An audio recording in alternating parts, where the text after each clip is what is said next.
Oh, certainly. We quite understand that a man who holds the magnificent position of king should do something to justify it. We are called Your Majesty. We are permitted to buy ourselves magnificent clothes. Our subjects frequently nod to us in the streets. The sentries always return our salutes. And we enjoy the inestimable privilege of heading the subscription lists to all the principal charities. In return for these advantages, the least we can do is to make ourselves useful about the palace.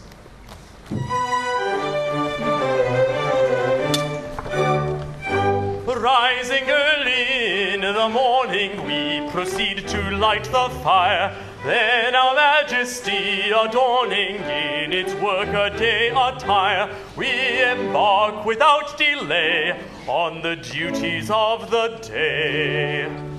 First we polish off some batches of political dispatches and foreign politicians circumvent. Then if business isn't heavy, we may hold a royal levy and ratify some acts of parliament.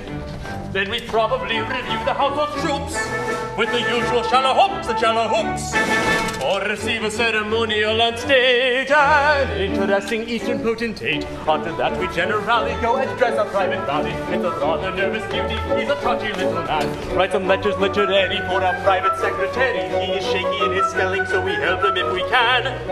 Then in view of cravings inner, we go down and order dinner. Then we polish the regalia and the coronation plate. Spend an hour in titivating all our gentlemen in waiting, or we run our little errands for the ministers of state. Oh, philosophers may sing of the troubles of a king, yet the duties are delightful and the privilege is great. But the privilege and pleasure that we treasure beyond measure is to run our little errands for the ministers of state. Oh, philosophers may sing of the troubles of the king, yet the duties are delightful and the privilege is great. But the privilege and pleasure that we treasure beyond measure is to run our little errands for the ministers of state. After luncheon, making merry on an abundant glass of sherry, if we've nothing in particular to do, we may make a proclamation or receive a deputation. Then we possibly create a peer or two.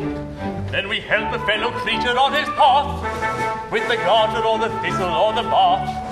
Then we dress and toddle off in semi-stage to a festival, a function, or a fete. Then we go and stand a sentry at the palace private entry, marching hither, up and down and to and fro, while the warning out on duty goes in search of bearded beauty, and it generally happens that he hasn't far to go.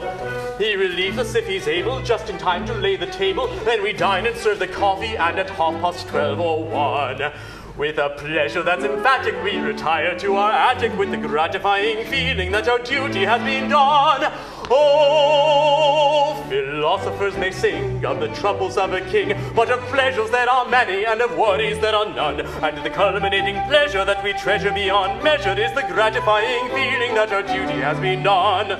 Oh, philosophers may sing of the troubles of the king, but the pleasures there are many and the worries there are none. But the culminating pleasure that we treasure beyond measure is the gratifying feeling that our duty